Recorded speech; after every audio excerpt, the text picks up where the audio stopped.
have been 44 presidents. 43 of them have been white. Now, white people tell me, well, look, he's half us, you know.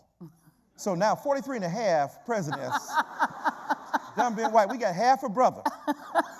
Black people like, we protect, I don't care if he run my mama over. That's right. I'm going to ask my mama, why was you in his way? Right? That's how black people do. But the problem with that, your mama grows out of a tradition that produced an Obama. No one story, narrative, existence can in any fashion trump the majesty of the collective trajectory of black identity.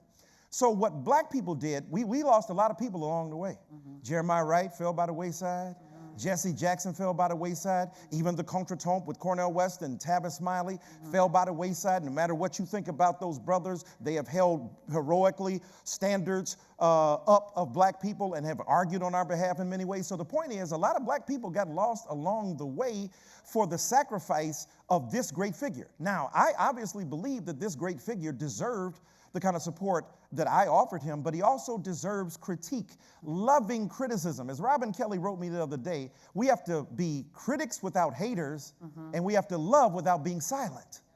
And so black people ain't learned quite how to criticize, even though it's the 8th year of Obama's presidency. I think after he leaves, we'll learn how to criticize him for his presidency, right? Criticize, we ain't talking about hate. We're talking about saying, you did some stuff that was great. We know your back is against the wall, but there's some stuff you didn't do so great. We have to tell the truth. Just because you love your kids don't mean everything they do is right.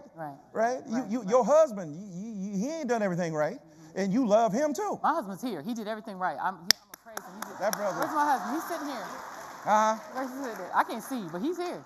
He chose you. Of course he did it right. And I want to thank you. I touch your boshiki. So, but everybody except him.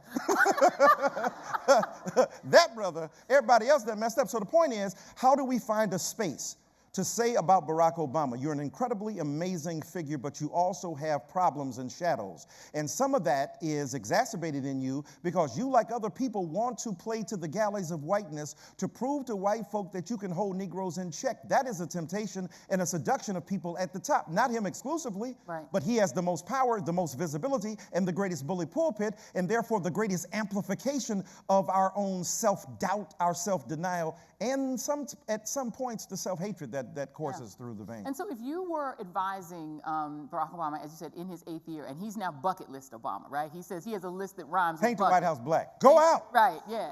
He has one more year, and you still have all of these, the statistics on black suffering are actually shocking. We just saw, I don't know if you guys saw the chart that came out that showed that residents of Flint, Michigan paid the highest water rates in the entire country for poison water for 2 years. For paying people to poison them. Paying people to poison them, and that, half at one point of the black residents of the state of Michigan were under emergency management, meaning undemocratic government, black unemployment, black youth unemployment. The list is so long. And it's unfortunate that we don't have a black president, because had a black president gone to Detroit, surely he would have gone 60 miles up the road to Flint, Michigan. You think he should have gone to Michigan? I mean, gone to Flint. Absolutely. I mean, look. He was at the Detroit Auto Show. If that were George Bush, and George Bush went 60 miles outside of Katrina-ravaged New Orleans, would we have said, hey, he didn't have time, he had other stuff to do?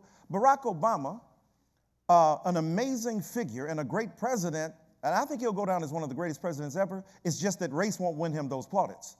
What he has done on race will not win him one of the great presidents. That's why I don't think most white Americans should never complain about Barack Obama. He done hooked y'all up big, right? Black folk, not so much, right?